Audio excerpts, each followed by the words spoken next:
Hello, very good evening. Welcome to Zone Unknown. Hopefully you can all hear me. Hopefully. I can hear you, yes. That's good. Excellent. I can hear you. I'm just ignoring you. I can hear myself. I'm getting feedback. It's brilliant. Yes, those voices you can hear. We got Dave Sadler. Hello to you, sir. Good evening. And we've got Stuart Tidmarsh. Good evening. My name's Gaz, but I will answer to anything basically, pretty much. So yeah, usually. Right, this week we have got a wonderful guest coming on. She was a very good friend to UKPM Radio when we was broadcasting it. Had her on a few times, and she is absolutely fantastic. A wealth of knowledge about various different subjects, and she has written so many books. I'm just going to tell you a few of them. End of Days, or A New Beginning, envisioning the world after the events of 2012. One called Science, How New Discoveries in Quantum Physics and New Science May Explain the Existence of Paranormal Phenomena. Looking for God in All the Wrong Places, Destiny versus Choice, Supervolcano, the catastrophic event that changed the course of human history, and it goes on and on and on. So many books. Check her out, Marie D. Jones. She's going to be joining us in about an hour's time, all the way from the west coast of the USA. So we're going to be bouncing off satellites a long way away, so you have to forgive us. Hopefully Skype will behave itself and we'll have no problems, because she's an absolutely fantastic guest. So this week we are going to be talking about time. Now, what's time got to do with the paranormal, I hear you cry? Yeah. What's time got to do with the paranormal, I hear you cry? What's time got to do with the paranormal? Thank you. Well, quite a bit, as you will find out in tonight's show with any luck.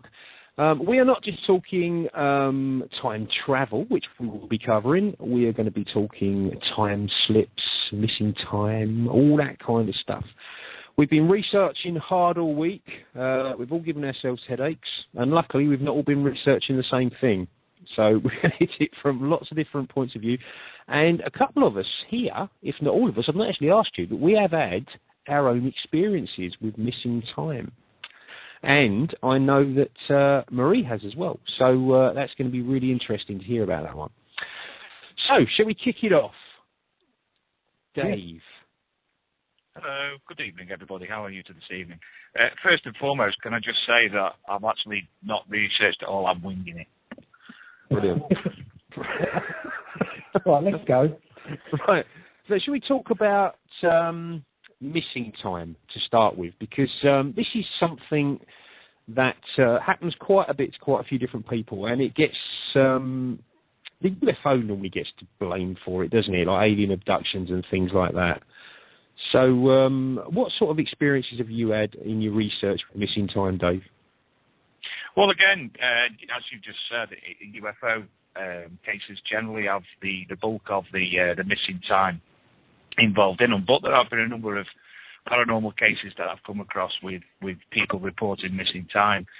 Now, generally, we've been able to ascertain, and not all the time people will listen to fact over fiction, that some of the things that they are witnessing are actually down to medical conditions or drugs that people have taken and such like. Again, I'm trying to instill in people that reality is the most important part of this subject, and when things are witnessed or things are reported, people need to look into everything and not just take it for granted that that's the case.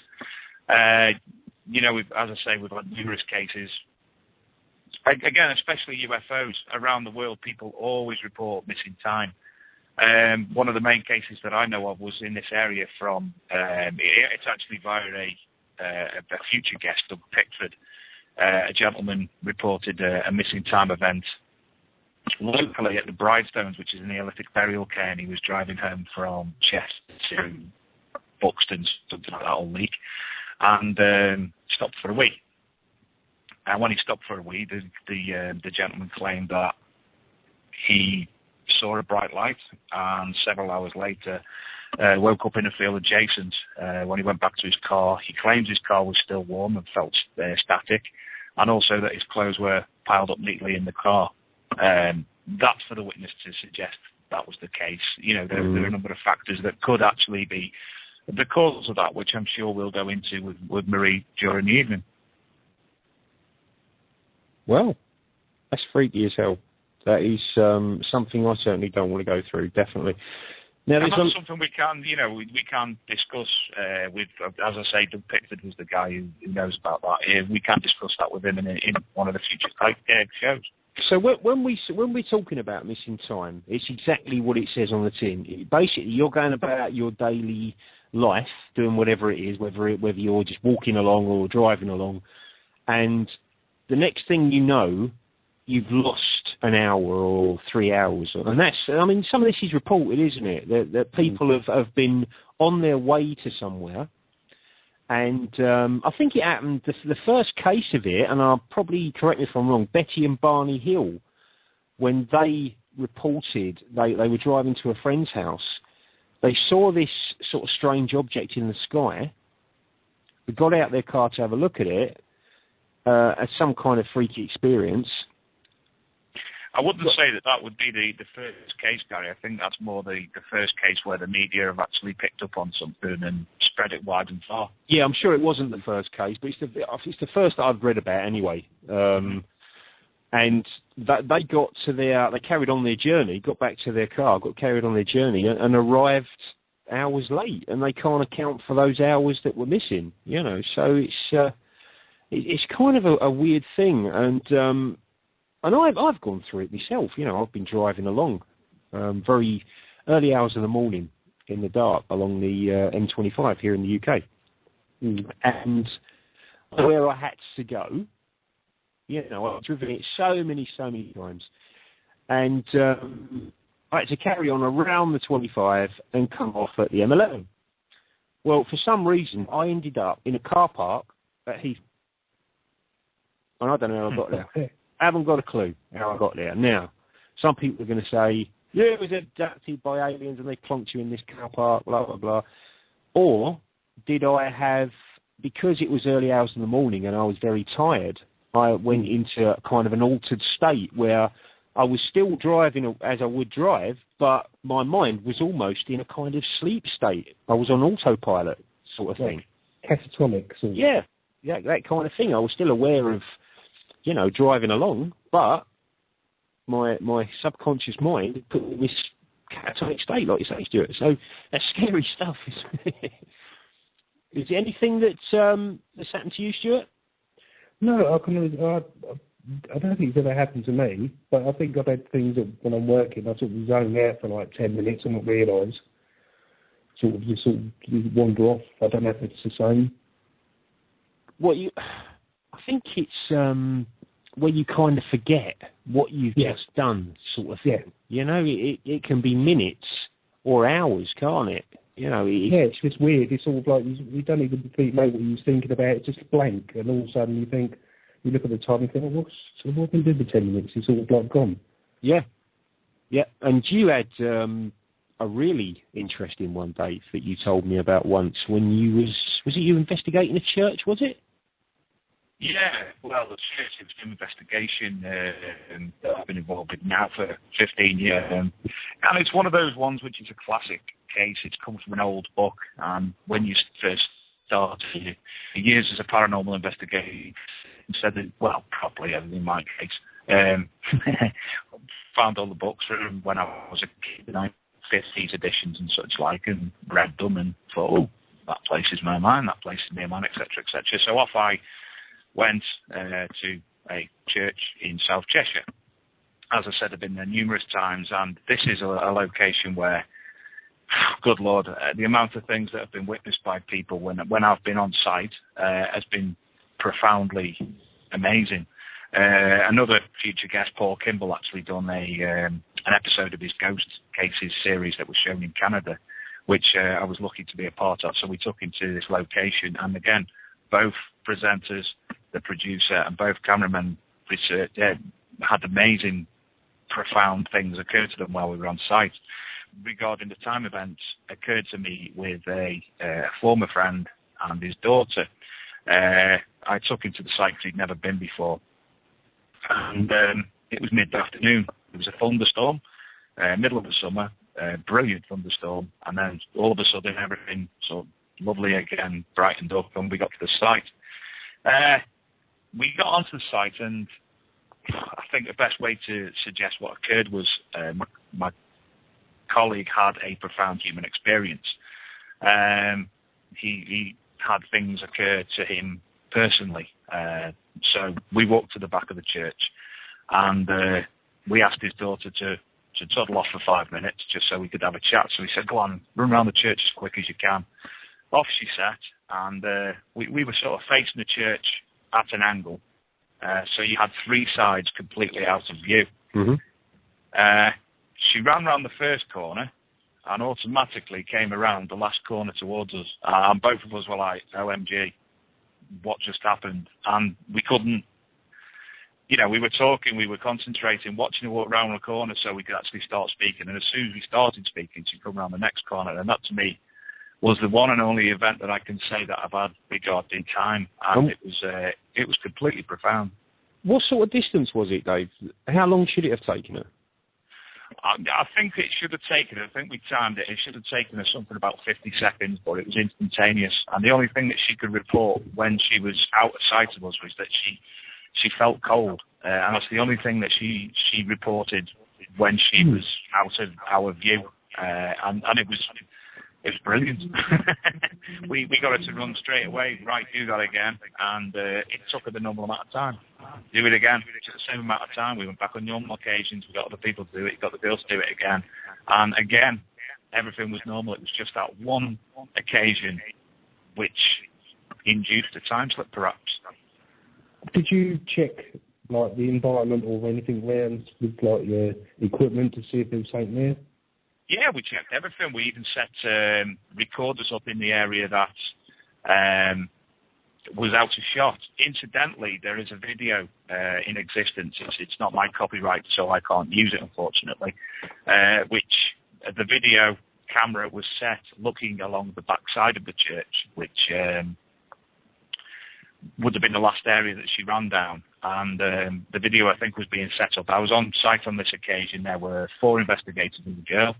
All of us were in view with each other, totally in view. All of us had high vis on. And something, and this church, I've got to tell you, is totally in the middle of nowhere. It's so secluded, it's untrue. And something steps into view of the camera and steps back in the same shot. There is a figure of dimensions of a 6-foot-tall person stepping into shot and stepping back out of shot automatically. That wasn't noticed until, obviously, it was being reviewed. But we were all in dark side to each other during that occurrence. And that within the same area that the potential time slip took place. That is mad, isn't it? Yeah, it's interesting, really interesting. No, I've never had anything like that. That'd be brilliant to see it. I mean, it freaked me out like mad, I think, if I saw it. But no, that's incredible. I like that sort of stuff. That gives me goosebumps. Yeah. Just anyone that's listening, I know there's a few people listening, so good evening to you. If you are listening through Blog Talk and you haven't found our chat room yet, we're not actually running a chat room on Blog Talk because, number one, it's naff, and number two, it buggers up all my stuff on my computer. I don't like it at all. So if you get yourself over to www.zoneunknownshow.com, click on the link that says listen, you'll see a lovely chat room come up. I mean, my wife Sam's been working really hard on it. Looks really good. And you can talk to us. If you've had any experiences with time slips yourself or time travel, that'd be cool to talk to you. Get your questions, put your comments in there, and we'll do our best to read them out. And go for it. It's ace. So, time slips. Now, something on the UFO vein, a lot of these time slips, Dave, when they're blamed on the UFO phenomena, the abduction phenomena, these people are appearing like foreign objects inside them. And you know about this as well, Stu, don't you? And they've been doing actual surgical procedures for taking these objects out now. Now, they're analysing them, and they had a analysis at one of these top places over there in the States. It was kind of an independent analysis, and the conclusion they came to, the actual thing they said was quite funny, actually. They said it was obviously of non-terrestrial origin, maybe a meteorite. Now, what do you think of that? Now, I can't come up with an explanation for that one, and it seems that it happens in conjunction with this missing time a lot of the time. Yeah, that is strange, isn't it? If it's all happens at the same time, yeah. So some sort of relevance. Yeah. Have you heard of that one, Dave? Yeah, I have. I mean, the instances that puzzle me is, the main instances of these alleged time events where people are allegedly getting abducted and things appearing inside them generally occur in America. And to be fair, I'm not one that subscribes to American ufology. The concept of it's a bit too sort of outlandish for myself. The reports are a bit outlandish. We know that people like to grasp something. They have a belief, and their belief in ufology, they like other people to believe that they've had experiences. And some of them, as far as I'm concerned, as far as I can see, are, finding ways of inserting things into himself and saying things are being inserted into them. I'm not saying they're lying, but it's just my personal perspective of what's been reported and what I've heard in the past. Now, I'm going to play devil's advocate. I'm not saying I believe this or agree with this, okay, but I'm going to play devil's advocate and say that it's a massive landmass, the United States. It's got a lot more population than us, and I think that a lot of the UFO reports, I mean, all sorts of paranormal reports that you get over there, that the interesting ones are kind of lost in the rubbish, in the guff. You know what I mean? Yeah. So the problem you also have is there's so many buncombe researchers in America, spiritual UFO investigators and such like, and you're right. The good things are lost in, but then again, you get that in the UK with paranormal in general. It's a worldwide thing where the decent things getting mixed up with all the rubbish because of the people who are going out into the media and spouting their claptrap. Exactly. I'm not doing well, not swearing tonight. You're doing all right. I'm it's early. It's still early. Yeah. If you listeners are sort of noticing any sound problems tonight, it's totally out of our hands. It's we actually broadcasting through Blog Talk using Skype, and sometimes you get a bit of feedback and it might go a bit Dalek-y. There's absolutely nothing we can do about that, I'm afraid. Okay, so we're going to soldier on kind of best we can. So, is there anything else you guys want to say about missing time before we move on? No, time slips. I've got a file, a UPIA file I've been looking at for some years now, regarding time slips, and I think the most major thing that I've come across, I used to do a BBC radio station, BBC Radio Merseyside, a weekly show on there, and again one of the things we discussed was that of time slips. And we were lucky to receive numerous phone calls from people claiming to have witnessed peculiar things. And the most intense was that of Bold Street in Liverpool. Right. Now, for people who know Liverpool, it's just near Central Station. And some of the things that people have witnessed up there is, again, quite profound. Various dates, people have, including off-duty policemen, if I remember correctly, have reported slipping back in time along the road, finding them surrounded by people dressed in clothes from Victorian times up into the 1940s, with the streets cobbled and the old-style shops, old-style lamps, etc., etc. One gentleman actually walked into Waterstone's bookshop on Bold Street. As he was going through the door, he passed himself coming out, and it was him perfectly, a definite him. It was be it a doppelganger or what. He witnessed himself coming the opposite way. But yeah, numerous people got in contact with us regarding the Bold Street time slips, which are still, if I think correctly, because unfortunately I'm not in the area and don't promote the whole Bold Street thing now. People are still reporting things today to other local organisations. There was a boy in Stoke-on-Trent in England again. He had a brush with the past. He was on his way to school with friends and stopped to watch some builders working on some new houses. As they approached the site, they noticed an old cottage nearby. An old lady came out and offered him some lemonade with his friends and then went home. After leaving school and on the way back, they got there and guess what? No cottage.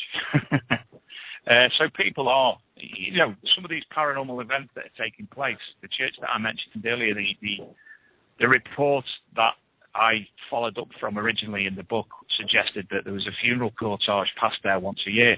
Is the funeral cortege actually a time slip event, or is it a paranormal event?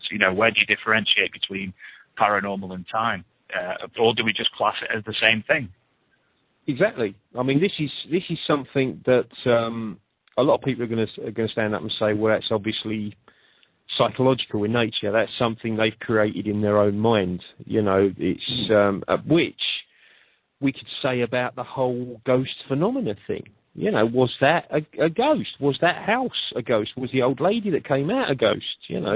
Was this that happened at Waterstones? Was that a ghost of some kind? Yeah. So it's definitely something that warrants further investigation because it happens more than you think. There's one case of time slip event which completely grasps me because of the archaeological nature of the event, and I've got obviously a big interest in archaeology. In 1992, a gentleman took off from Speke Airport over in Liverpool. Now, this whole area, if people actually look a little bit into it, the whole of this Speke area, Runcorn, etc., is actually known as Wonderland. It's been termed Wonderland by, I think it was Jenny Randalls. And so many things have occurred in that area.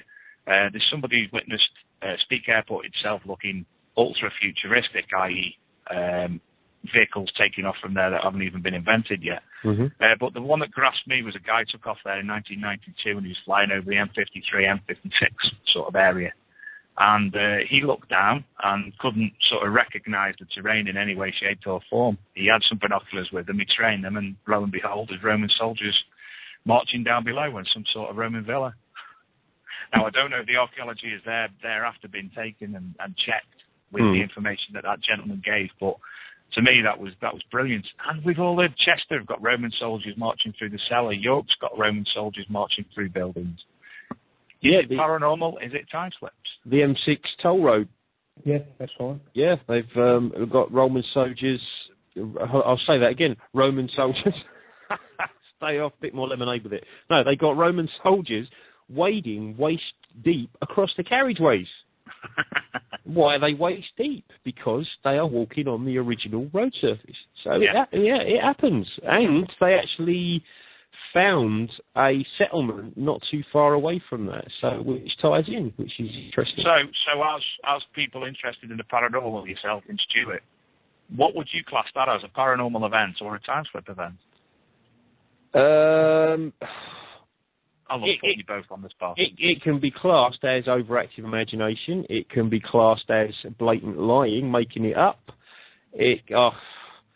Personally, if it isn't imagination or making it up, I'd say I'd put it in the apparition ghost category. But, a replay of a past event, which is what ghosts are. I'm not talking about spirits. I'm talking about a recording that under a certain set of circumstances has played itself back. And that's why you can see these soldiers. But that's just me. What about you, Stuart? I would say it was paranormal, because usually the time slip thing's always been tagged to paranormal, so that's probably what I've just been taught and sort of grown up with. So I think paranormal. Yeah, but which? Time slip or ghost? I'd say paranormal, ghosty. Ghosty. Well, time slip is still paranormal because it's something that we can't explain. I mean, that's the essence of the word paranormal, isn't it? Anything we've not got an explanation for. So, but I'm with you. Yeah, I'd say more along the apparition route. What about you, Dave? What's your opinion on it? It's a difficult one.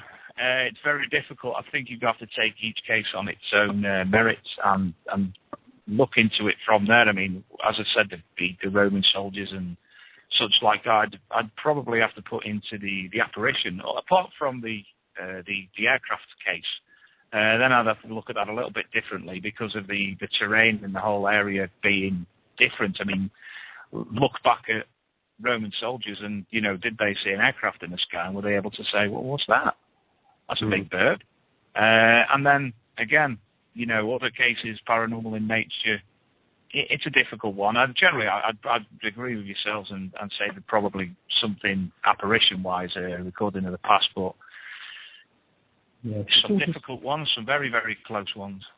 It's just it all gets lumped into one category, doesn't it? Because you sort of you can't separate it. No, that's right. What I want to know, are there any cases of a time slip where they've slipped forward? I've not heard of one. No, I haven't. Top of my head. Well, again, yes. I know you said about the Speke Airport one, Dave. There's the Speke Airport one, but there's also a local author called Tom Slemon who wrote about two instances. One being the case with the gentleman passing himself. Now, I don't know if that's come to light, whether he witnessed himself the other way. But there was also a case, I think, in the Northwich area of Cheshire, which something occurred, and I can't put my finger on it, but it was Tom Slemon who wrote about it, where somebody did witness something and then were able to, in the future, notice that something was about to happen because they remember from the past instance. So, I think there's one case I know of, but I can't remember what it was. But if you're from the past and you want to travel into the future isn't written, is it? So where would you be travelling into? Then when we're talking about quantum physics, and that's where our guest this evening comes into things. Yeah, I know. That's right, my brain's just gone shut down after saying that. Brain fart. It's all right. I've just freaked myself up because I'm sitting here, I'm looking at the chat, and I'm thinking, they're quiet. For some reason, my page hadn't refreshed. Yeah, I'd done that, and then I was like, I commented on it, and 37 million things before it occurred. Yeah, I've just put in there, is everyone awake? Because no one was talking. So I've got to say a big hello to Jade. Jade's lovely. She's like a sponge. She reminds me of me when I was her age. Just wants to know everything, and she's ace. So she's listening. She's a regular listener of the show. Can I wish Rico, although he's not listening, but you can force him to listen on the record, a happy 15th birthday. I should do, really, shouldn't I? Because he's my son. So I should have said that from the get-go. But he don't listen. He don't listen to the show. You can force him to listen. I'll tie him down and have him listen. Right. So sorry, I'm shouting, and my neighbours are gonna have a mare. Right. So we've discussed missing time and time slips. So what we'll do, we'll have a little bit of a break there, and when we carry on the time theme, we're going to try and discuss a little bit about time travel. And these are all subjects that we're going to be discussing with Marie as well in about half an hour when she comes on. But Dave, you've been doing a lot, been looking into paranormal news this week, and this is something that we're going to try and do weekly for you guys and keep you up to date with what's going on in Looney Land around the world. So, Dave, crack on. Crack on. Well, first, I thought I'd have some cool background news or something like that. I was going to do the John Craven's newsround music. I might set that up for next week. Well, the first thing I found looking around this week was the stuff of rural legend. For decades, people have sighted big cats throughout the UK. As people, regular listeners and people who know me, I'm a researcher of the big cat sightings in the UK.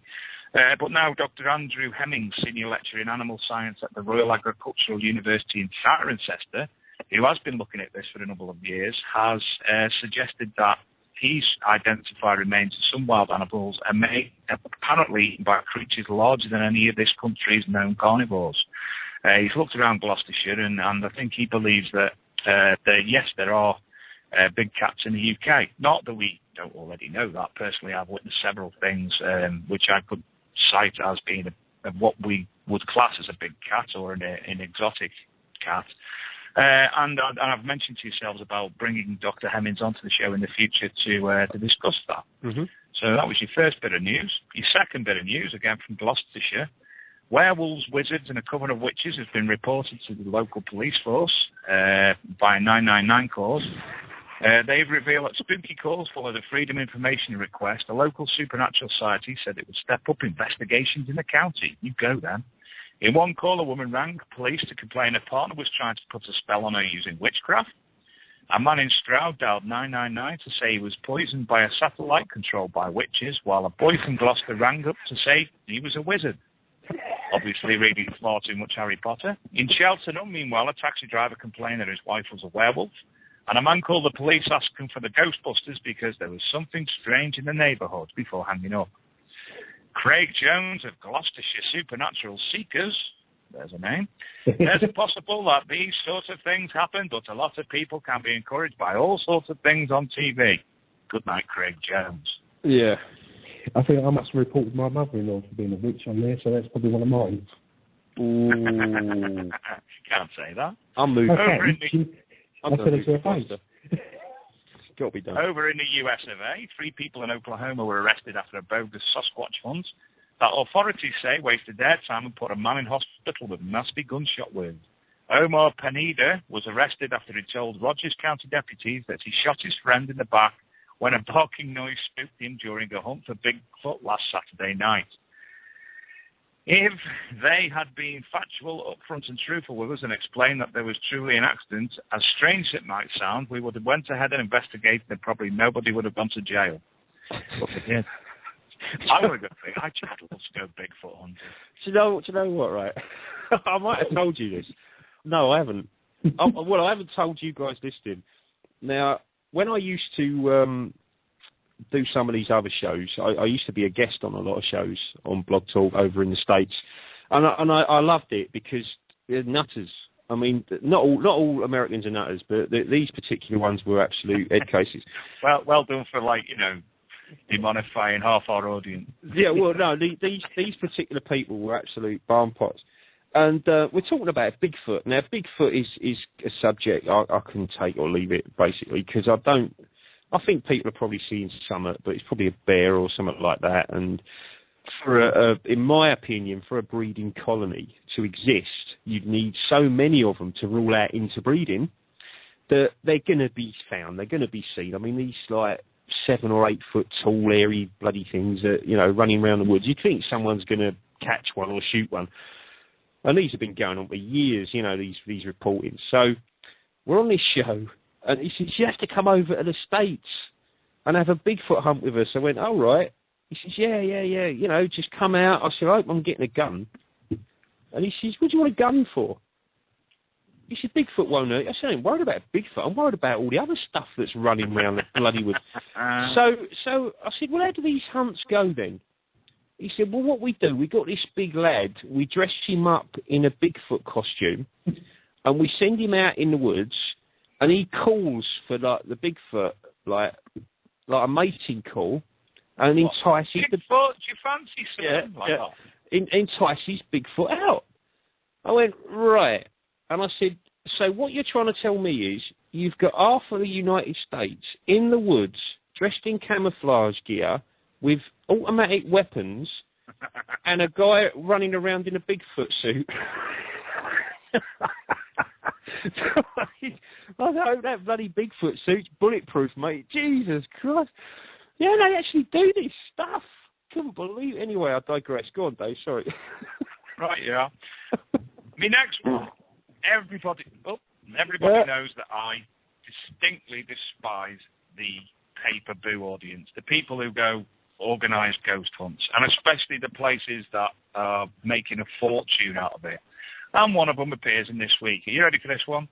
If you wanted to experience living in a haunted house complete with sex demon, your wish has been granted. The ancient Brahmin claims to be the most haunted bed and breakfast in the United Kingdom. The 12th century house is home to about 20 ghosts that haunt the guests, the company claims. One night we had a lot of people, and they were so frightened by the energy in the place, they just jumped out of the window on the first floor. It was in the middle of the night, and they decided that they could not take it anymore and jumped. Caroline Humphreys, whose family had run the hotel for almost 50 years, said. The house was built on an ancient pagan cemetery and place of child sacrifice. Who's come up with that crap? Where's the bloody... where is the... Where? Is that honest, or is that just made up for Fruit Loops. I'm still not swearing. The dreams of the house vibrate, and a voice could be heard screaming, "Get out," according to some guests. Here we go. Nottingham-based ghost hunter Samantha Coop, 37, said she has experienced sensational lights, unexplained noises, and one person of her group enjoyed a massage from a loving demon. It wasn't a loving demon. It was a half-wit in your group who likes touching up women. You should ram my arse. I shouldn't ram your... Let's not do that. A UFO hunter claims there is a fossilized iguana on the surface of Mars. The enthusiast stumbled across the petrified lizard while inspecting photographs taken from NASA's Mars rover Curiosity. He uploaded the image to YouTube under the subrequisite UFO hunting clouds, and to date they have had more than 8,000 views. UFO fans are keen to have their say, with many convinced the strangely shaped object is indeed the remains of a lizard.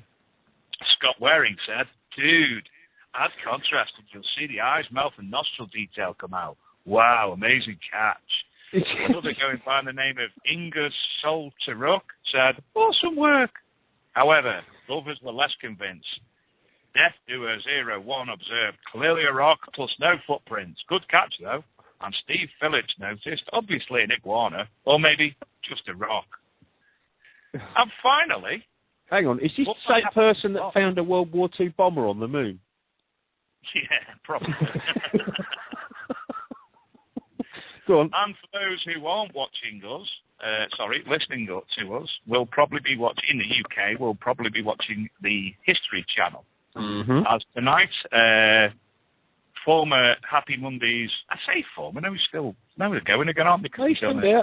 I apologise, getting myself corrected. Sean Ryder's latest adventure is really out of this world. He reveals in his new TV show, Sean Ryder on UFOs, that he encountered two separate incidents involving flashes across the sky when he was a 15-year-old paperboy. That won't be the LSD then. So he goes on the hunt to speak to others around the world who have encountered similar activity.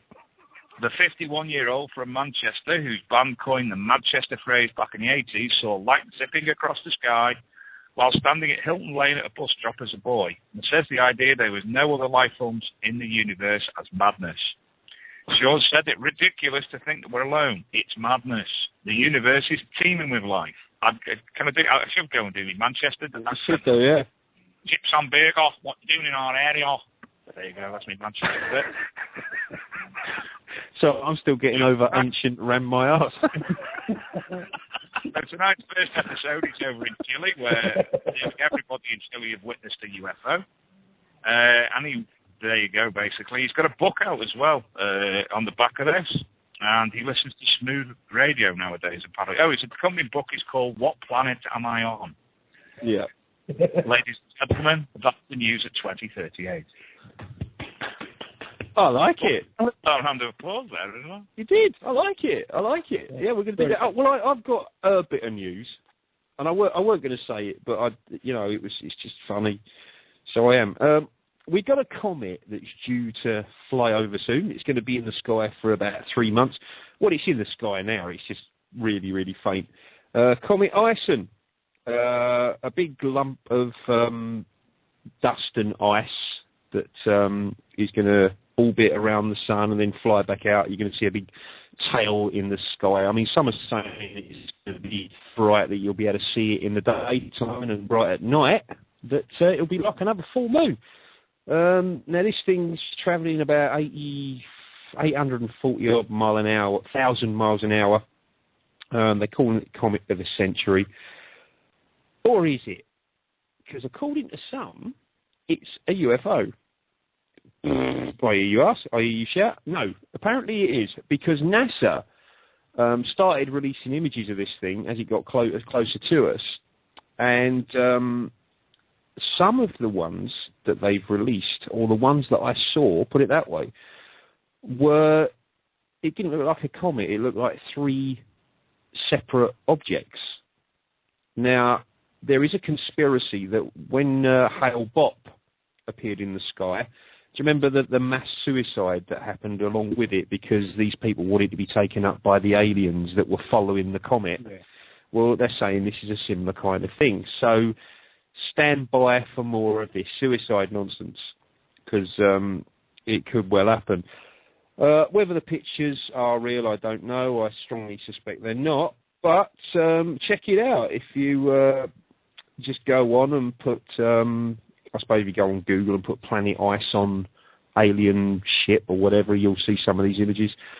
But it's one of them, and I mean, it's a comet. To me, it's a comet. It's something. It's just a dirty great ball. It's about 3 miles wide, this thing, and it gets caught in the gravitational pull of the sun, and the sun makes the dust and ice fly off it, which gives it a lovely tail. But the same with anything else. You're going to get these people that are going to come on and say, "Oh, it's this, it's that, it's But it's an interesting one, I suppose. But there you go. So, have you got any news, Stuart? I've got a couple of time travel, like well documented ones, but it might not be that well documented. The first one is about Rudolph Fentz, the accidental time traveller. The story of Rudolph Fentz was for many decades considered to be an unsolved mystery, as well as a case of possible time travel. According to the story, in June 1950, a man suddenly appeared in the centre of New York City's Times Square, as if out from the blue. He was wearing an old-fashioned clothes and sported the kind of mutton chop sideburns that had gone out of fashion decades ago. Glancing about himself, a look of astonishment and then a panic flashed across his face. He began to sprint forwards and then was struck down and killed by a car. When police examined the man, they found 19th century money in his pockets, as well as business cards identifying him as Rudolph Fentz. But they couldn't locate records of a man named Fentz anywhere until they came across the old widow of Rudolph Fentz Jr. The widow told them that her father-in-law, Rudolph Fentz Sr., had disappeared one day without a trace in 1876. Intriguingly, the address of her father-in-law matched the address of the mysterious stranger's business cards. So the police were left with an enigma. Rudolph Fentz appeared to have vanished in 1876, only to reappear in 1950. Had he somehow fallen into a time hole that had sucked him in 74 years through time? Well, that's mad. Isn't it? Mm-hmm. It's a bit peculiar. Bit peculiar. Right, now I've got an update. Go on in. It's actually a hoax. All right. Strangely enough, yeah. Because I was looking for it, I've come across for decades. This tale was popular among members of Europe's paranormal research community, and it was generally accepted as true, an example of a genuine mystery, until 2005, when researcher Chris Auerbach investigated its history. He discovered the tale had begun life as a science fiction story penned by Jack Finney and published in a 1951 anthology. 2 years later, a writer named Val Hollins reprinted the story in a booklet, but he did so without permission, removed all indication that the story was fiction. Hollins was a member of a group called Borderland that was committed to promoting belief in the existence of a fourth dimension. The Fentz story, when presented as fact, aptly served this agenda. Through Hollins' booklet, the tale of an accidental time traveller made its way to Europe, where it soon took root and circulated for decades within the European paranormal research community. Yeah, isn't it strange how so many of these things are just rearing their heads now and coming up as fakes? Mad, isn't it? And it's not just that kind of stuff. It's all across the paranormal field that so many people are standing up and saying, yeah, this is a fake, me and so-and-so did that. You know, that's really interesting, Stuart. So let's get into this a bit. We got about 15 minutes before we get Marie on the phone. So let's just talk briefly about time travel, because we're really going to get into this with Marie. I'm going to put Sam on the spot now, because we're going to talk first of all about a couple of examples that have done the rounds, just pretty recently actually, about supposed time travel. Now, the first one we're going to say about is the Victorian time traveller with the mobile phone. That hopefully Sam's going to put a picture on for us, whether it's on the chat room or on Facebook or both, so you'll be able to see it. And it does, for all the world, look like there's a woman dressed in Victorian clothes standing outside. It looks like a bit like a shop with Charlie Chaplin thing in the window, you'll see what I mean. And it does. This woman is on the phone. Your thoughts? Yeah, it was actually video footage originally. It was a small video taken. Mm-hmm. I think there was a zebra involved on it somewhere as well. Yes, there is. Yeah. Hello? Go on. Well, that was it. That's what I was going to say. That was it. All right, mate. Well, now, it's no, I was just going to say, because they did say it was like a hearing aid or something, didn't they? That's right. They're saying it was a kind of one of the first hearing aids that was out at the time.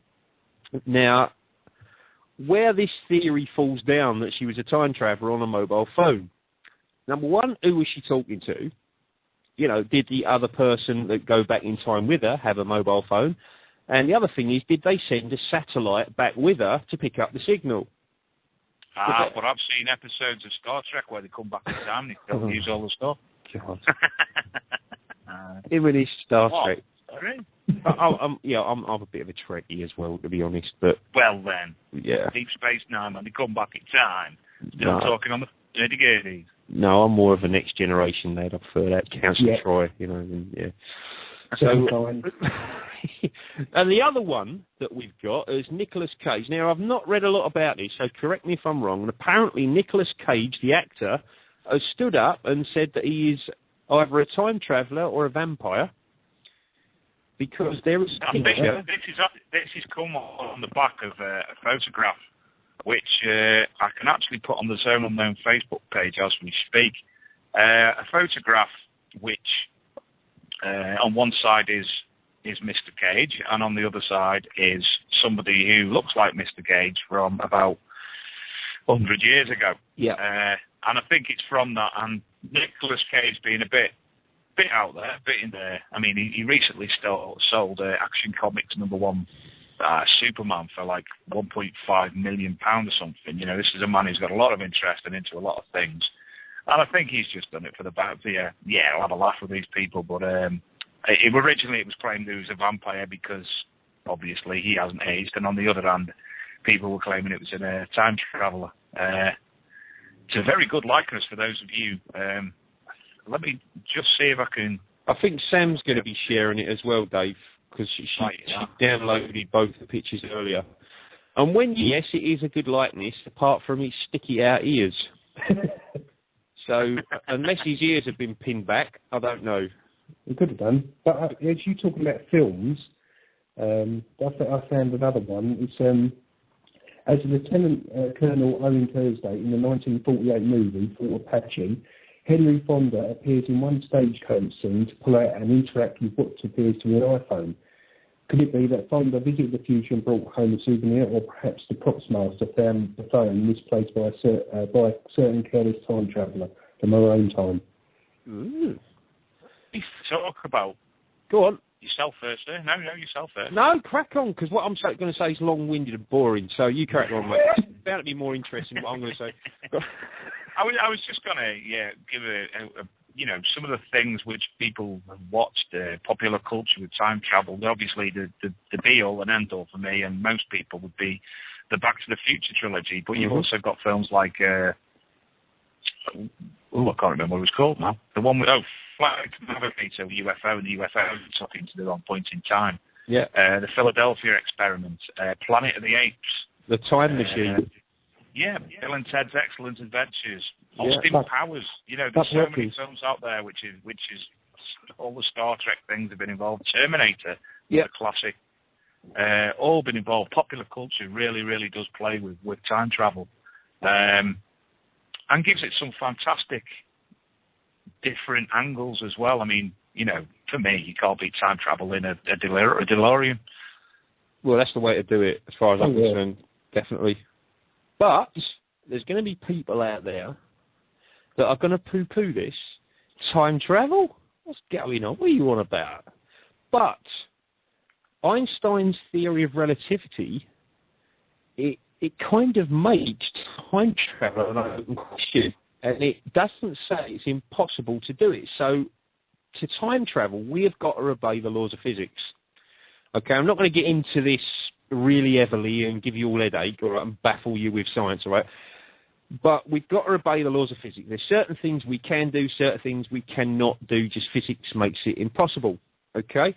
Now, we are following at the moment what scientists call the arrow of time. Time travels forward. We know the next second's going to come after this one, tomorrow's going to come, the day after, so on and so on. It's only moving in one direction. We are actually in the present. Basically, if you drop a cup on the floor and smash it, you can't unsmash it. The law of physics says that all the stuff in the universe, it moves from an orderly state into a disorderly state. Yeah, that's physics. That's the way it says. And that travelling back in time is impossible. And I hope it is. I really do, because if I ever figure out how to do it, if it ever is possible to do it, you think about it, that can be the biggest weapon ever created. You know, there's just so many things that you could go back in time and do. And I'll give you an example of that, something called the grandfather paradox. Now, if you go back in time and find your grandfather, and on the day when he was due to meet your grandmother, meet for the first time and fall in love, and you interfere with that in some way, then you're going to stop yourself ever existing. So how the hell could you have gone back in time to find him in the first place? See what I mean? That's a paradox. Back to the Future storyline all over, isn't it? Exactly. So that's the paradox. That's kind of why nature is saying, look, that ain't possible. And the other thing, obviously, you've got to think of the butterfly effect. You're walking around, you accidentally step out in traffic. You've gone back in time, you step out in traffic, cause a car accident. The person in that car accident, you've stopped him going to an important meeting where something significant in time was supposed to happen, and he was the cause of it, would have repercussions throughout the ages. Something that you consider would be really minuscule in that point in time could have repercussions years and years on. So it's kind of nature's fail-safes. There's kind of three that experts have come up and said. Number one, either it's impossible to travel back in time. Number two, that we're not only in a universe, we are part of what they call a multiverse. Now, what we call our universe is all the stars and galaxies that we can see, or not only see, I suppose, detect, like billions and billions, and make up our universe. Well, there is this theory that there are many, many of these universes or multiverses, and that when you go back in time, you are actually going back to one of these other universes in a different dimension. Okay, got it yet? And the third one, of course, is yes, you can go back, but it doesn't matter. Whatever you do, you can't change what's happened. One way or another, that timeline will come to fruition. It will happen no matter what you do. So it's kind of a weird one. You know, I personally don't think that it will ever be physically possible to travel back in time. Now, forward in time, a different matter. Now, you kind of think to yourselves, maybe, you know, travelling back in time would be easier because it's already happened. Yeah. You know, we're actually revisiting something that's happened. Well, we have actually travelled forward in time. We have done it. And I'm not going to tell you how. I'm going to make you wait. What we're going to do, we are going to play a tune. We're going to get this week's guest on. And then we're going to get into this a little bit further, into time travel. And I'll actually ask Marie about one of her missing time experiences that she's had as well, which is really fascinating. So don't you go nowhere. And the bit of music I'm going to play now, I don't do this very often. We don't have a lot of music on the show, do we, guys? But I'm going to do this in honour of the new series that's come out tonight, which I know none of you are watching. You're all recording it because you're listening to this show, Shaun Ryder and UFOs. So I thought I'd give you a little bit of a squirt of this. We'll see you in a few minutes.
Oh, we like a bit of that. Obviously, the Happy Mondays, step on from your neck of the woods, Dave. I wouldn't say that. I'm from Ellesmere Port, not Manchester. Well, it's a stone's throw, isn't it? But I've got to say, it's the coolest intro Marie Dean Jones will ever have. Absolutely. Well, talking of which, I have just messaged her. She is ready, so I'm going to give her a call. And fingers crossed, all goes well. It's just ringing out now. And fingers crossed, that behaves. Hello, Marie. How are you?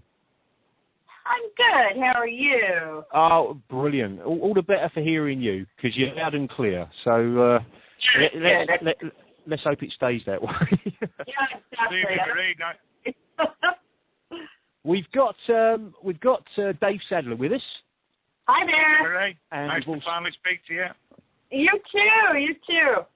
And we've got Stuart, who I know you've known. We've when we're doing our UKPN days. We've also got Daz in the chat room as well, who says a big hello to you. Hello. Home, even though I'm how many thousands of miles away? Oh, I'm not going to think about it. Thousands, and it's what is it there time wise? It's still just afternoon, isn't it? 1 o'clock there? Yeah, it's 1 o'clock in the afternoon here. What's your weather like? I bet it's better than ours. It's nice and sunny and warm. It's probably about 78 degrees. God, 78 degrees, California. I'm moving out there. Yeah, it's so expensive to live here that you kind of got to balance it. Is it worth it? I'll swap you for here, and then you can decide whether it's worth it or not. I want there to visit, but I don't know about living up there. No, I don't blame you. Now, Marie, just as we started the show, I told all the listeners your vast list of books that you've written, covering lots and lots of different subjects. Now, obviously, we'd love to get you on at a later date to discuss some of these other books, but tonight we want to talk to you about time slips, lost time travel, that kind of stuff, because you actually wrote a book on the subject about time travel. Right. And we're going to give out links where people can find out about you at the end of the show and where they can get all your books and stuff like that. But I was reading an article that you did a while ago, I think it was back in 2009, that said you actually had your own missing time experience whilst driving along the freeway. Is that right? I did, in Los Angeles. I've had a couple of experiences similar, but that was the most It was the most intense. I was driving on a part of the freeway that I was on all the time. Anybody who lives in LA will know the 134 East. Very heavy traffic, very widely traveled, kind of connects one part of the valley into another. And I was actually going to see Carl Sagan. He was at the time, obviously. Yeah. I was a member of the Planetary Society, and he was speaking. It was like the keynote speaker at this big conference. I was so excited because I was a member, and I got to go see him. And, I was just so excited.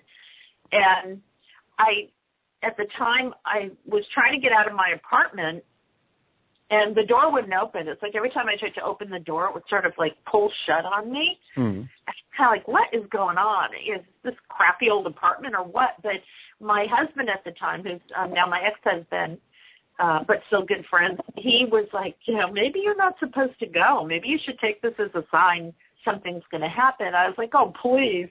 I'm not going to miss Carl Sagan. So I kept trying to open the door, and eventually I got it open, and I got it to stick. Got in my car, in the road, and I'm driving. And this was back in the time of when cell phones were those gigantic things that look like bricks. Yeah. So I did have, one of those on me. But anyway, so it was probably from where I lived in Burbank. It was probably about a half-hour drive, but maybe an hour with traffic. Okay, so at some point, I just completely blacked out. I mean, I don't know what happened, but when I came to, quote unquote, at least 2 hours of time had gone by. I was on a freeway heading north to Sacramento, which is sort of in the middle northern part of California, way, way out of where I was supposed to be going. Excuse me, I didn't remember ever turning off the freeway or anything that had happened in that time period. And so I'm going up this freeway that I don't know and totally unfamiliar. It's dark out and panicking. So I got off the freeway and I called my husband, and he was like, just get your ass home. Don't even try to go out there at this point. And, so I backtracked and went home, and I was just in a panic all night trying to figure out not only how did that happen, mm-hmm. but on a busy LA freeway, how I could have just sort of lost that time and yet managed to stay alive, to navigate my car onto another freeway. Wow. So and the funny thing is that years and years later, I was doing Whitley Strieber's show with Whitley and Ann Strieber. Yeah. You guys know who Whitley is. Mm-hmm. And this gal came on called Starfire Tour, who has done a lot of research into time shifts and time slips and things like that. And she said, Marie, you didn't know that part of the LA freeway, the 134 specifically, was a very highly active location for UFO sightings and abductions. And I was like, no. Right. What? Now, I have to say, honestly, I'm a pretty rational person. I don't feel like anything that bizarre happened, but at the same time, I have absolutely no recollection of what went on in those lost hours. And again, how your body, your brain is able to pretty much go on autopilot and take over for you so that you don't get yourself killed. Yeah. Yeah. Yeah, that's wild.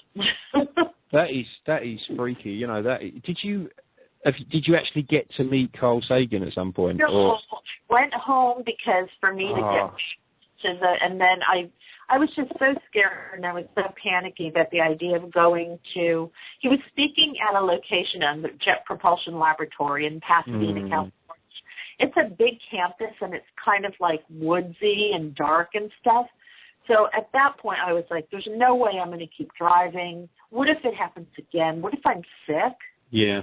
I was just so panicked. I turned south as soon as I could, got back onto the freeway to go home, and I went home and went to bed. And I was so depressed for days, not getting to see him. And, of course, now he's gone. But, excuse me, I never had any kind of urge to, what happened, to go have hypnosis or anything to find out what happened. I never really thought of it that much later, except that it was an anomaly. Yeah. Yeah. Till that gal said something, and then I did a little bit of research, and it was like, oh my God, that is a really kind of creepy part of the freeway. Yeah. Yet it's so heavily traveled that you have. If something like that happened, wouldn't there be a lot of witnesses? I mean, come on, you know. You'd have thought, wouldn't you? 2 hours lost. That's Yeah, it was incredible. almost exactly 2 hours, and I know in the book as well, Larry talked about one of his missing time experiences that he had. His was really weird because his happened with a small group of people. They all had it at the same time. It's really freaky to me that you know, not just like for one person you can just pass it off as maybe a mental or you know, memory collapse of some sort. And the body does know how to go on autopilot. I mean, when you're driving a long distance, you know, you kind of zone out. You sort of go into this weird state of not really paying attention to what you're doing, but there's a part of your brain that will continue to operate the vehicle safely for you. But, you know, this is a case where you just don't even remember. You're not zoned out. You're just gone. Mm-hmm. I think we've all done that to an extent on a long journey. But not not for 2 hours. I mean, that'd terrify me. You'd be sort of looking in your mirror. Yeah. What, have I hit anything? Have I run someone over? But you know, it's like, 1 second I'm driving along thinking, oh, this is going to be so fun. I can't wait, listening to the radio. And the next minute I'm heading towards God knows where, Northern California. I'm like, what the heck? How did I turn off one freeway, merge onto another very heavily trafficked freeway, and not get killed or kill anybody because I didn't know what I was doing. And I wasn't drinking. I do not drink and drive. So it was, but even to this day, and this happened many, many years ago, I still don't really feel like I have a need to know. I don't, you know, I've had some other things happen driving late at night, but I never feel like I really need to know what went on. I've not had any other clues or symptoms that something spooky happened to me. And I've heard this, so many people have this experience that I'm starting to think that it's just a part of, it's like deja vu. You know, it's one of those things that we all have at some point, or many of us have, and it's anomalous, but it may not necessarily be related to anything particularly spooky. Yeah. Yeah, well, that's another book you wrote, isn't it? You actually wrote a book about the deja vu phenomena, which is is a fascinating phenomenon. A lot of people just write it off as something that happens to everybody, but there is a lot more to it. It's a really fascinating subject. So, right, and I equate it to these things that we all have. I mean, we all dream, right? Many of us have had sleep paralysis. I know I have many times. I think there's certain phenomena that we tend to experience in large groups, large numbers, but we don't necessarily feel like it's, you know, something that we need to be afraid of. And certainly with deja vu, it's sort of I used to call it a gateway experience, because a lot of people that have deja vu suspect that it is sort of a glimpse into another reality, or that maybe there are paranormal aspects to it. It's not just a little glitch of the brain or a glitch of memory. And I think enough people are missing time that there definitely must be something to it. But is that something UFOs and aliens and abductions, or is it something about the human brain that every now and then it just shuts down and, you know, the body continues to go along on its merry way? It happens to me a lot. I go on autopilot, but I think that's more boredom than anything else. You know? Right, yeah. Well, yeah, because you're still aware of your surroundings. Yeah. Well, I just go now. Where am I? 3 hours. But you know what? I bet you during those times that you do that, time is a little bit distorted for you. Oh, yeah. Because like you'll come out of it and you go, whoa, 3 hours passed? I thought I was just daydreaming for 5 minutes. Well, that kind of leads me on to my first question, really, because I've got to warn Dave and Stuart, when I get talking to people like Marie, I just waffle. So if you've got something to say, just cut me off Because you crack on after the faux pas I made earlier. I'm sure it's the rest of the night. Yeah, let's have a listen back, Marie. You'll know what we're talking. I'm not repeating it. Marie, is time something that's real? Now, people are going to go, Gary, what are you on? No, seriously, is it something that's real, or is it something that we've created? Basically, because we perceive times in different ways. Like if we are, for instance, if we're up and we're dancing away, it tends to go really fast for us. But if somebody is sat in the same room staring at a clock, it goes very slowly for them. So do you think that all times kind of exist at once, and that ghosts, UFOs, etc., are our present time crossing into those different dimensions? Now, that I've not explained that question very well. Well, I know what you mean. And I agree. Here's the deal. What we know of time in terms of science, let's say, is very little. We do know that outside of the human body, outside of the human experience, if you're talking about things at the quantum level, the subatomic level, if you're talking about things at the universal or cosmic level in terms of out there among the, the different galaxies and whatever, time does not behave the way that it does for us human beings. Our brains are designed to structure time into past, present, and future, to structure it in a linear sense. And if you think about it, there's a reason why. It aids our survival. It reminds us of things in the past that caused us danger so we could avoid them in the future. So time really is a construct of the human brain, animals too, I'm talking, living things. And it is survival-based. So outside of our existence, time is all at once, past, present, and future. It's like a landscape, and you can walk among that landscape anywhere you want if you knew how. Yeah. So my feeling is that paranormal experiences, like you said, somebody who sees a ghost, somebody who has a UFO sighting, deja vu, missing time, some kind of time shift, clairvoyance, precognition, predicting something's going to happen and 2 weeks later it does. I think all of those experiences, even dreaming, are little glimpses of the other timelines that are present in that landscape that we don't normally have access to, because if we did, we wouldn't be able to stay focused on our present and actually construct a life. I mean, if you think about it, if we could always access the past and the future at will, how many of us would still be here in the present living the life that we need to live in order to reproduce and keep the species going, blah, blah, blah. So it really is a functional part of our experience, but outside of us, no. We're told by scientists that outside of the human experience or outside of our brain, time doesn't behave the same way. Is it something... See, I meant to ask my kids this, and I didn't do it. I meant to ask, I wish I had now, because I remember when I was a kid that it seemed to go forever. It lasted ages. And now it's just flying by. And I wanted to know, what is that because of our advances in technology, where we've just got so much stuff taking up our attention now, and we didn't back then? Whereas my kids now, for instance, are constantly on their video games. Does it fly for them? Same here. That doesn't change no matter what country you're in, huh? Yeah.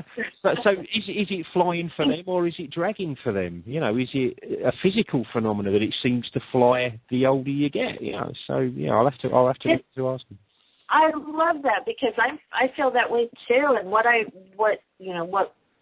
came to realize is that yes, our brains change the way that they perceive time based upon the amount of information that is coming at the brain that has to be processed. So, for example, 100 years ago, when times were much more simple, people had less distractions. They had less things that were literally trying to take their attention to focus on.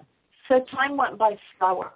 And as a kid, you don't have a job, you don't have a marriage, you don't have kids of your own to worry about. Your life much more focused, so time seems to go by a lot slowly. Then you get to be an adult and this is, unfortunately, the sad thing is this is now leaking over into our children. The more technology, the more social networking, the more cell phones, the more access people have to you, the more information you have coming at you, the faster time is going to seem to be going, because your brain is literally having to speed up to try to process all this crap and figure out what is important to me. What do I need to know to survive? What do I need to know to live my life? What can I filter out? It's like the brain is working triple overtime. And the older you get, the more responsibilities you have, the more distractions you have, the worse it gets. I know that a lot of adults will say, well, when I go on vacation, time slows down. If I go out into nature on a hike for the day, time slows to a crawl. Well, that's because you stepped away from those things that were distracting your brain, all the information overload. Yep, I totally agree. I totally agree with you.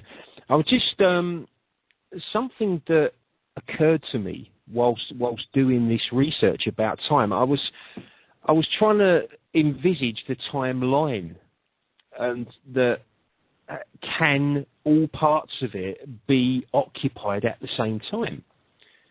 And it's such a hokey subject, this, that it's difficult to explain what you're thinking, if you know what I mean. I know. Yeah. So I want to ask you, do you think that time is something that can be manipulated? Now, I know that they're doing things on the quantum level, right, where they've sent a photon into the future, only by like a nanosecond, isn't it? Exactly. Yeah. But it's a start. But I mean, possible. So it's possible to send something, quote unquote, into the future. But we was just discussing this, Marie, before the break. Now, I tend to think and tend to hope that travelling back in time is impossible by the laws of physics. Yeah, it would. And because, as I said just before the break, that it could be manipulated into the most powerful weapon the Earth has ever seen. And just before the break also, I said to the guys, I kind of left them hanging, that man has actually travelled forward in time. Now, when I tell people what I'm going to say, they're going to be really disappointed. There is a Russian cosmonaut that spent over 800 days in orbit, in total, not all at once, travelling at about 17,000 miles an hour. Right. And when they've tallied it up, they've worked out that he's actually half a second ahead of us. Right. And the closer you get to the speed of light, the more ahead of us he would be. And that is our, to us, that appears that he's traveling into the future. But as of now, we don't have the technology. We don't really have anything that would go the speed of light that would allow us to do that, except in these very small increments. But you brought up something really important, the idea of this timeline. And what we learn, and what I've learned, because my very first book, Science, I kind of got into the whole quantum physics thing.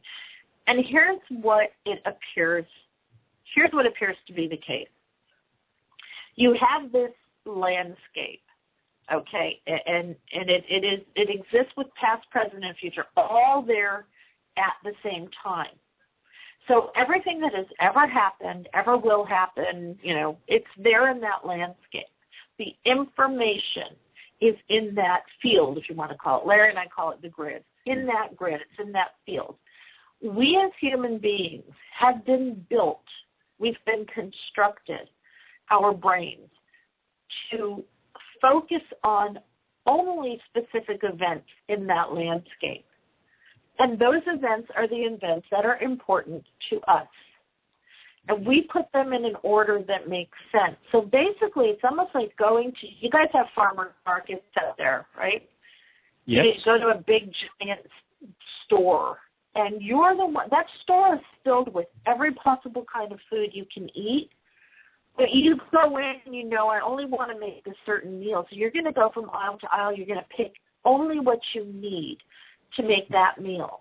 That becomes your reality.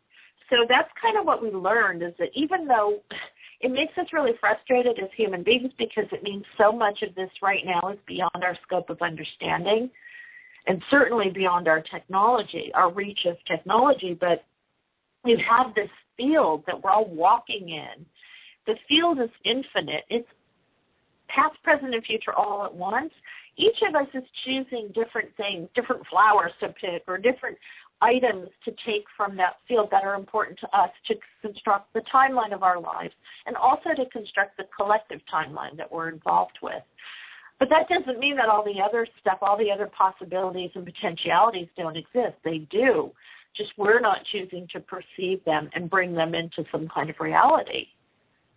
And that's, that's what quantum physics has told us. Everything is a potentiality, and the act of observation will collapse potentiality into some type of physical reality, manifestation or form or matter, what have you. But then you have to think about all the stuff that you're not bringing into that form, all the stuff that you're not perceiving or observing. Mm-hmm. I've got a question. Go on, Stu. Do you think time is actually sort of already laid out for us? So it's sort of like a path, but then there's sort of branches off of it, sort of like certain decisions, or does that come like our own consciousness sort of chooses it, or is it like some sort of concept there that it's like if this will happen, that will happen, certain as down the line? Well, again, go back to quantum theoretical physics, because I was brought up, my dad was a geophysicist. I was sort of brought up in that mindset that you always look to science first, your own experience as well. But what it appears, we're talking about the multiverse theory. So in other words, you're within that landscape of time. You're choosing your experiences. You're picking whatever you need for your reality. And every time you do, like you said, there are other realities that branch off from that choice where you could have made a different choice and had a different timeline evolve out of that. So they all exist in that landscape again. Like every single possible choice that you could make and every single experience you could have apparently exists in this landscape of information. But because of the way we're built, we have one, real conscious awareness at a time. I think if we had more, we'd be in a mental institution, and some people are.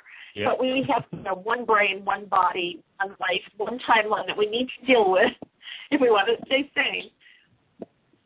So you're gonna be kind of ignoring all those other potentialities. But at any time, you could make a different choice and experience a different reality that evolves out of that choice. And that's kind of a cool thing to think about, all the different multiple universes that you could be existing in, where you didn't marry that person, you didn't take that job, or you went down that road instead of this one. But because we're limited as human beings, we're only going to get to experience the one timeline. See, now, I want to just sort of say, because we've got a lot of people listening that are sort of very new to the paranormal and this subject that we're talking about. So when we're talking about quantum physics, Marie, now, what I like about quantum physics, and I have a hard time getting my head around it, and I love science. When you started talking about Carl Sagan, for instance, that's the guy that made me go outside and look up when I was a little boy, So I've done it for a long, long time. And he was fantastic. When we're talking about quantum physics, it's kind of an area of science that's allowed us to throw out the rule book, isn't it? Our preconceived ideas of what we think physics is actually about. Everything, absolutely. It's broken all the rules. It's taken everything that happens on a grander scale and turned it upside down by saying, well, gee, you get down to the subatomic level, that ain't what's happening. It's totally turned everything on its head. Now, that's not to say that we don't have facts about quantum physics. It's not all up in the air. It's not all theory. But there is so much of it that is theory until we can somehow apply it to things that occur on the larger scale. And that's happening all the time. It's like every week I see some article that comes out on physics.org or some science website saying, such and such theory now appears to be real at the grander scale, or the universe acts this way when we thought it acted that way, or quantum physics, seems to now apply to this or that. It's like every week, because we as human beings don't know very much. We think we do, but so as we're discovering more, we're learning that what happens at the most minute scale of existence may absolutely mirror what goes on the bigger scale of existence. I mean, why would it not? Why would it be so different? So that's why there's so much obsession with the subatomic world of quantum physics, because you can put two things in one place. You can go into the future. You can actually go into the past as well. There have been experiences with photons where after an experiment has occurred, an active observation could actually alter the path that the photon took in the past. Okay, so you can time travel at the quantum level. At the quantum level, any potentiality exists. So do alternate dimensions, parallel worlds, the multiverse, all kinds of stuff that were science fiction-y seem to be possibly science fact at the quantum level. And to give an example, we've got a bit of feedback going on at the moment. I do apologise, but it happens, unfortunately. To kind of get your head around that, Einstein, his theory of relativity, he put forward the theory that high gravity fields can cause actually time to slow down. So I'm putting myself up with this feedback. It's horrible. So basically, I mean, they're saying about this time travel thing about going close to the speed of light is pretty much the only way you could do it, which they're saying is also impossible because the closer you get to the speed of light, the more mass you've got, therefore you need more fuel to power it. So they're trying to look into other ways. For instance, parking yourself off a black hole. You don't want to do that. No. You're right, because you'd end up dead. But you know what? This is where we're at in our understanding. Now, Einstein himself, I recall, I don't remember the exact quote, but said something to the effect that all of the discoveries that he made would one day be overturned. And I think that most scientists will tell you that many of the laws of physics that we think or thought were firm and fixed and never could be usurped in any way, that's not true. There was a study, and I don't have exact dates, but if somebody really, really needed to know, they could email me and I'll try to find it. But there was a study, a research paper put out a few years ago. I'm not sure which book Larry and I wrote about it. It might have been the time travel book, where they're probably at Cornell University because they seem to do some pretty phenomenal work there. But they realized that in different parts of the universe, the laws of physics may be different. So now that's the first time anybody had ever said that. Mm-hmm. So for so long we thought that the laws of gravity and motion and blah, blah, blah, everything was going to be the same throughout the entire fabric of space and time. But now this research paper particularly pointed out how they have hints of differences in the laws of physics that operate the more distant you go in the universe. And that was really shocking. We almost had, a couple of years ago, or maybe it was last year, see how time goes by, we almost had a breakthrough with neutrinos being able to break light speed. And, of course, it turned out that there were some glitches in the experiment. But it still shows you how literally our knowledge of the laws of physics are only based on the reach of our understanding and the reach of our technology. Yeah. So as those things get bigger and wider, we may start seeing some really unusual stuff come into play. So a lot of the limitations for time travel, the fact that, the closer you get to light speed, in order to travel, you need infinite mass, which means it's impossible. Going near a black hole, you're dead. those limitations, there's possibly ways around them the more that we learn and the more that our technology is able to expand its reach. Well, one thing another way of doing it today made me laugh because Dave, you still there, Dave? So he's being quiet. This is a rare occurrence for you. I'm behaving. Favourite. Uh-oh, that's not good. Our Dave is a bit of a Trekkie fan, you see. Oh. And I was actually looking at time warps today, and I didn't realise that there is actually a Mexican physicist out there that has looked into the physics of it and the mathematics of it, and has put it forward as a proposal. He hasn't actually. He's worked out. He hasn't worked out how to do it, obviously, but he's worked out the physics of it, and that it could work to travel at the speed of light, expand the space behind you, because space. A lot of people, when they think of space, they think it's just empty space, but it's not. There's a lot there. There's dark energy, dark matter. In theory, that's the theory at the moment.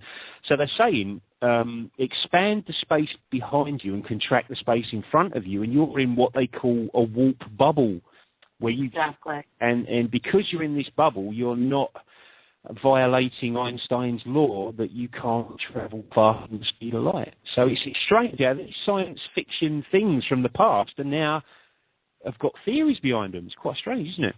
Yeah, exactly. Star Trek, probably more than any other television series or pop culture phenomenon, has literally helped scientists find new theories that they could actually sink their teeth into. And I know that sounds really strange to a lot of people, but you have to also realize that a lot of the science fact of today comes from science fiction from the late 1800s into the early 1900s, where you had people like H.G. Wells and other novelists, Charles Dickens even, writing about time travel, writing about, Connecticut Yankee and King Arthur's Court is a time travel story, putting forth some really silly theories, but also putting forth some really interesting ones that allowed scientists of the time, or even a little bit later, to say, I wonder if there's something to that.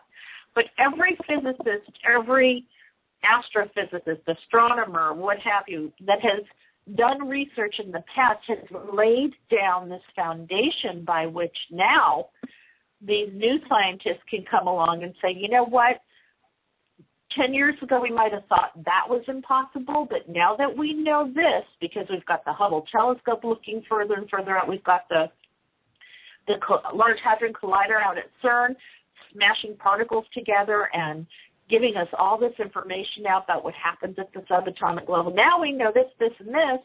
Maybe that theory isn't so crazy after all.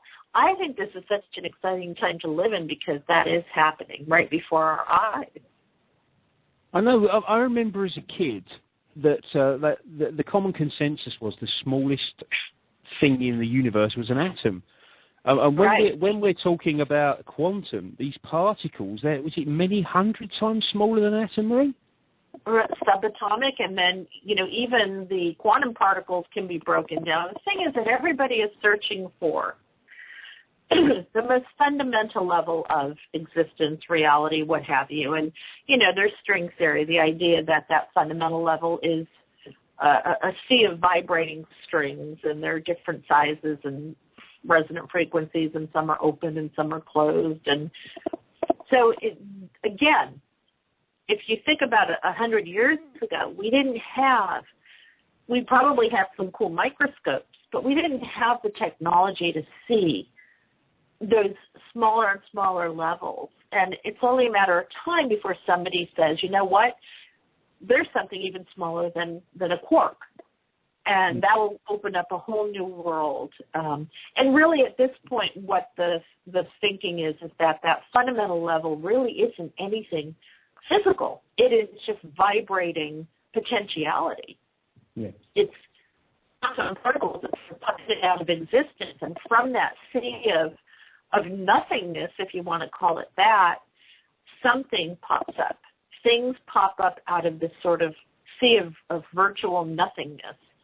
And that's really hard for people to wrap their minds around. But if you think about it, how small can you get before everything is just a field of potentiality?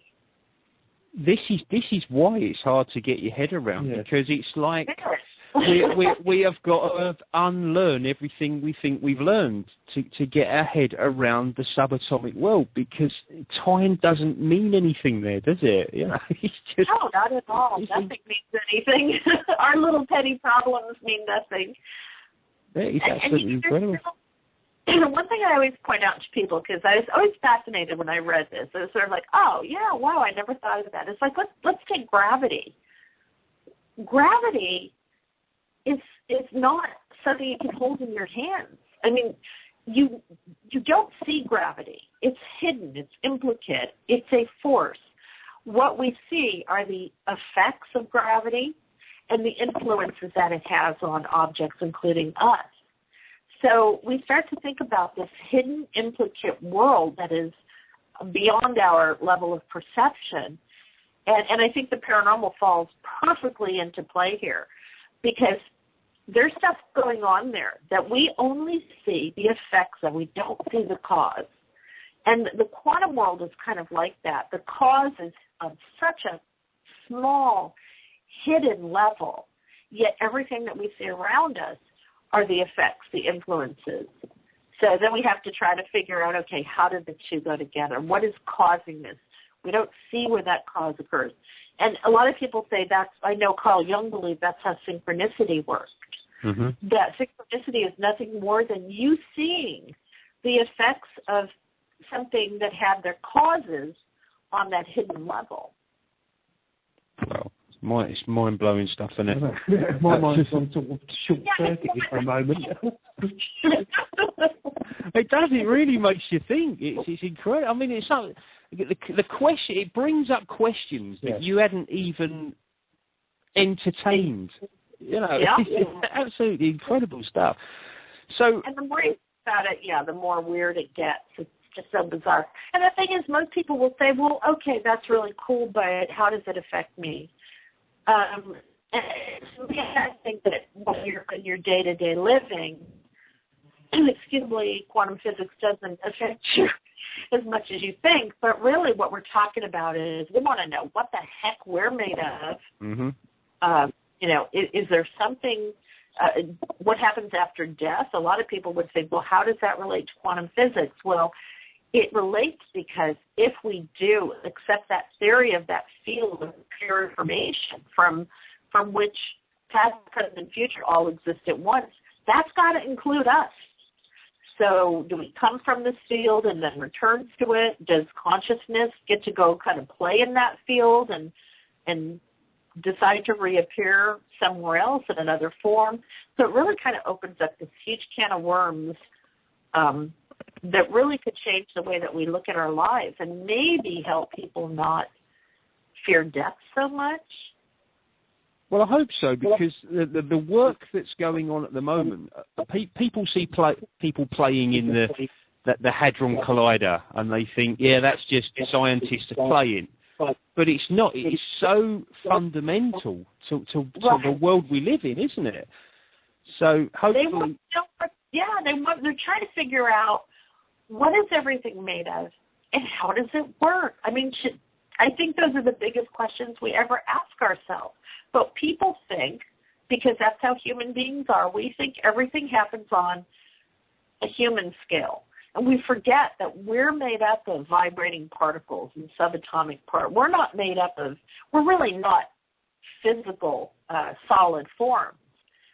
But we feel like it because that's our life experience. So these guys and these men and women, they're not just smashing particles together for fun and games. They literally are trying to find out the most fundamental level of existence and sort of reconstruct from there how the universe came about, how life came about, how we came about, and where we might be going. Well, I think that is that's something that we've always want. Well, I have. I won't speak for myself, obviously, but as long as I can remember. Some people just, want to go out and drink and have fun, and they don't think about those things. But Oh, go on, Stuart. You had a question? No, it's actually a question from me. I've read a theory a couple of weeks ago. I just wanted to run it past Marie. It was basically saying that when you're asleep, your consciousness leaves your body and actually sort of permeates a parallel barrier. And so when you're dreaming, you actually live in the other person, which you are, the alternative version of yourself. I just wondering. I've always believed that, and I've never really bought into that theory that dreams were our subconscious way of working out the kinks of the day. That you hear psychologists say that a lot, that all this archetypal symbolism is a way for you to deal with the crappy mother-in-law or you hate your job or what have you.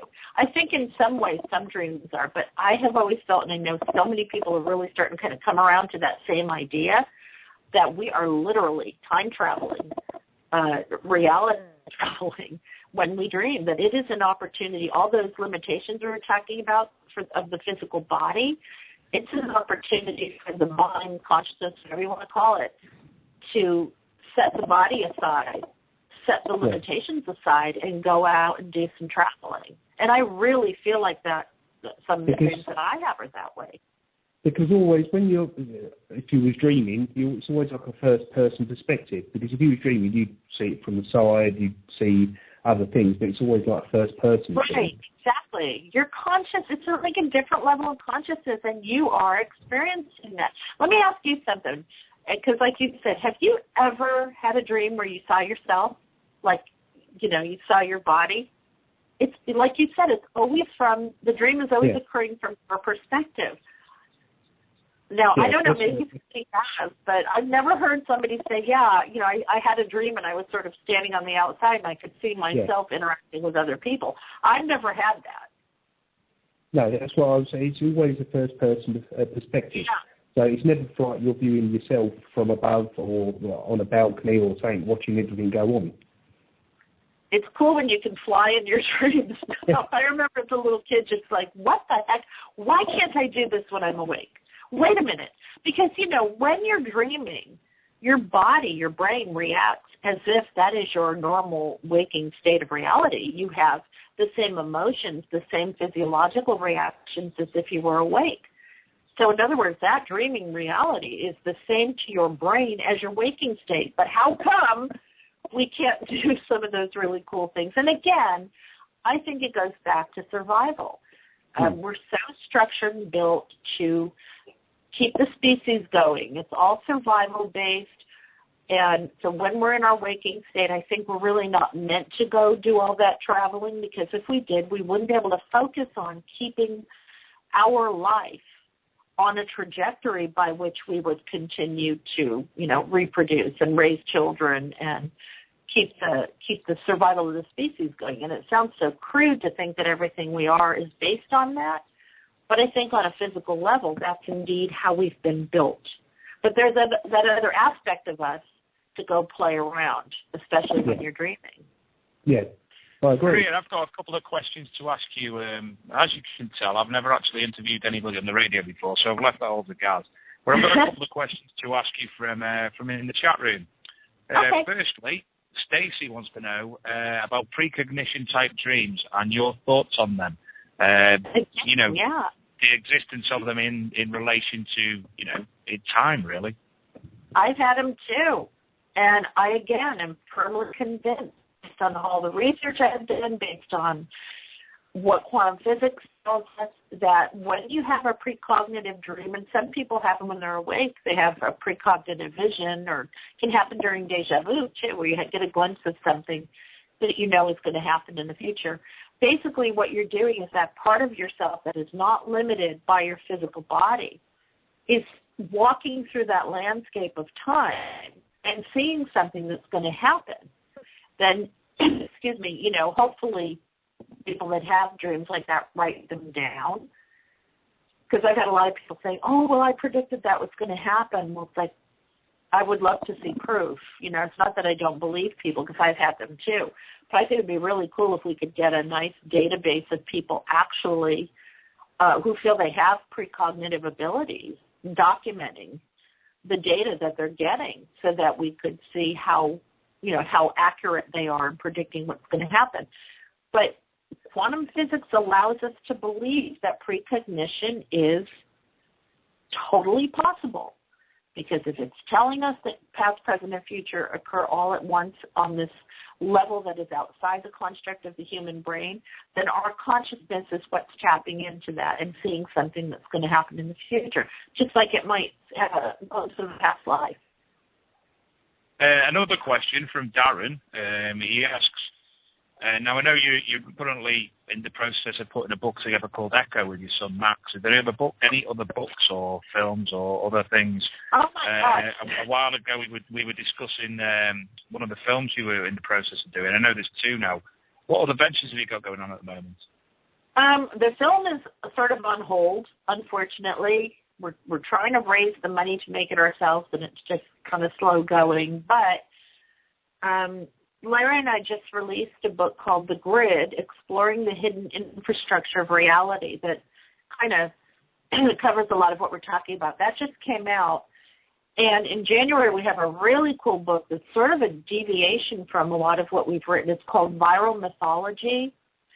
And it's about how truth, whether it's scientific knowledge, spiritual knowledge, or wisdom, is often encoded and passed down from ancient times in art, in stories, in fairy tales, in mythology, in religious texts, in architecture, and how we're sort of all like Indiana Jones, looking for the clues of what people, how they lived, what they believed, and what their knowledge was from the past, by examining what came down, what passed down the chute from past to the future. And then I have a novel that I wrote with my son that comes out in February, and that's going to be really cool. My son was bullied in, many years, and he took the bullying and he kind of turned it on its head by creating a spy organization with his friends where they would spy on the bullies. And it's a really cool science fiction story that's based on that concept. So there's a lot of fun stuff coming. Oh, brilliant. I can't wait to have a look at that one. That sounds really cool. Yeah, it'll be fun, yeah. Nice change of pace from all this research, you know? Yeah. Well, getting back to that, Kev, I've got to say Kev's question before I forget. He actually asked Kev in the chat room, he said, is there a point at the quantum level where it can't get any smaller? Also, is there a point on the larger scale that it can't get any bigger? What are your thoughts on that? You know what? It's like trying to contemplate infinity. The idea is that if you try to think to the smallest possible level, and you also try to think to the largest, that they kind of come full circle and join together, again, in this concept of a field of virtual nothingness, potentiality, probability.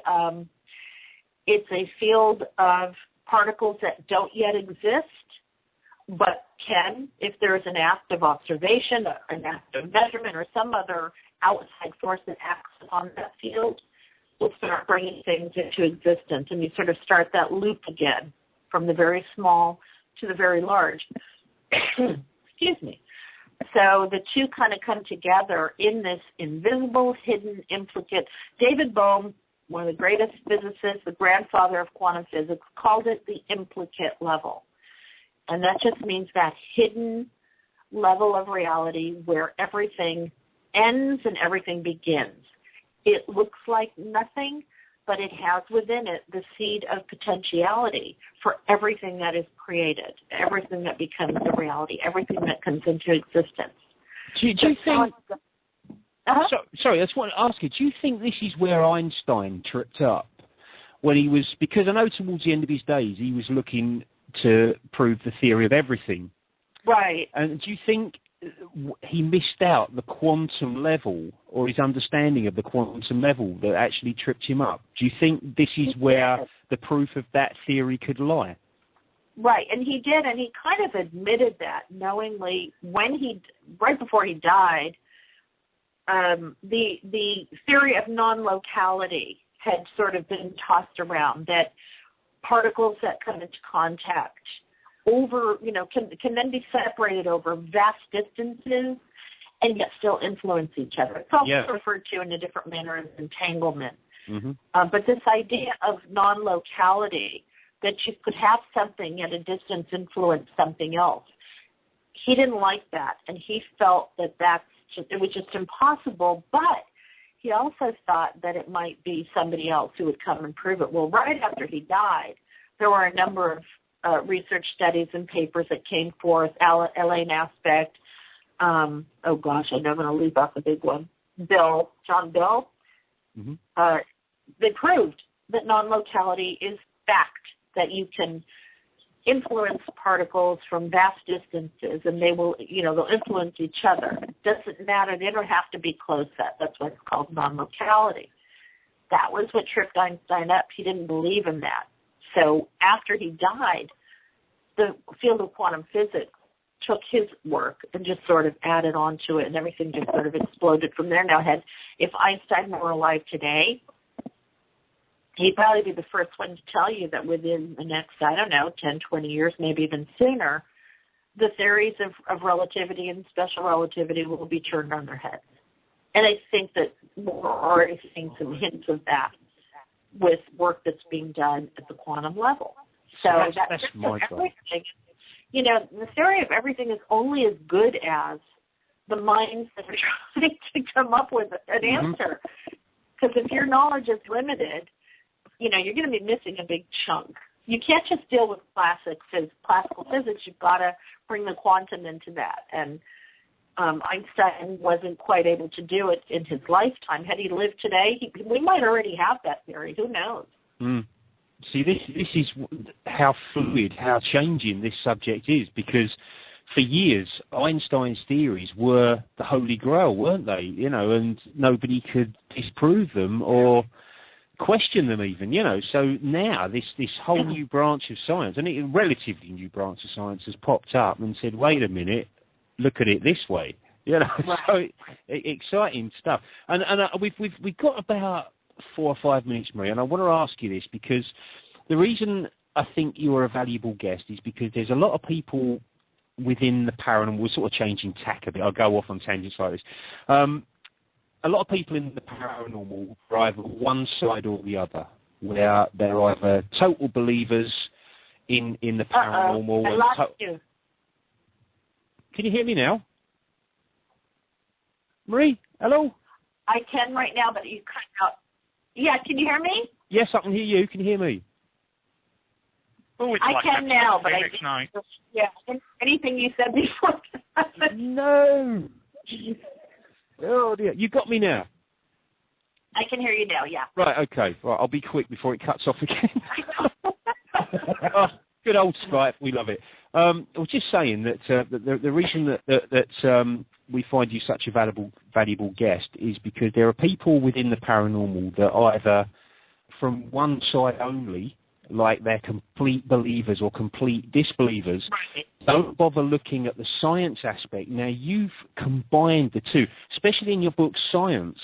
Now, what conclusions have you come up with regards to the paranormal? Is it something that should be totally discounted as psychological? Is there a scientific explanation for it? Oh, I think there's a scientific explanation for everything. The problem is we're not quite there yet. Just like with what we're trying to understand in terms of what reality is, we're trying to understand, what happens at the farthest reaches of the universe. All these things that we don't yet have the science of, that doesn't mean the science doesn't exist. We just haven't figured it out yet. When I grew up, to me, the paranormal was simply one end of the same yardstick that science was on. They're on the same yardstick. They're separated a little bit, but we're only separating them because we don't yet understand the mechanisms by which the paranormal works. They're outside of our current understanding of science. That does not mean that science will fail to explain them sometime very soon. Yep, I totally agree with that. I really Yeah. do, and that's what's kept my interest in it so much over these years. Yes, I'm very scientific. Yeah. Well, as I say, we're running out of time, and I want to give you a chance to tell people where they can find out a little bit more about yourself, obviously your website, and where they can get hold of these fantastic books, Marie. Absolutely. My website is mariedjones.com. My website with Larry is paraexplorers.com. I'm on Facebook, Twitter, all that stuff. The books are sold in brick-and-mortar bookstores. I think out where you guys are, I'm not sure about that, but I know they're sold on Amazon.com online, Barnes & Noble online. So they should be available everywhere. Fantastic. Okay, well, I strongly suggest you have a read because it will blow your mind. And as I said earlier, there's books on all sorts of subjects out there. I've been reading excerpts from the supervolcano, which is absolutely fascinating. So check them out. Thank you so much for joining us, Marie. You're welcome back anytime. It's been absolutely fascinating. Thanks, Marie. Oh, I would love to come back. Thanks a lot, you guys. Anytime. You take care. Bye-bye for now. Take care. Bye-bye. Bye-bye. There you go, guys. Marie Jones. Fascinating. You timed that pretty well. It's ace, isn't it? It is really incredible stuff. Just enough time, Dave. Do you want to tell us about next week's guest? We've got Paul Kimball coming in. Yeah, next week's guest, we've got straight from Canada, Paul Kimball, who's a filmmaker, paranormal blogger, radio and TV host, all-round good guy and a very good friend of myself. There you go. So join us, guys. Don't miss out. We are going to love you and leave you. Thank you to everybody that's listened. Thank you for your questions in the chat room. Hope we haven't given you too much of a headache thinking about it. I've given myself a headache, but it's a fascinating subject. So until next time, we're going to play the outro now, and we'll see you next week. Thank you, Dave. Thank you, Take care, everyone. Bye-bye. Thank you. Bye. Bye-bye.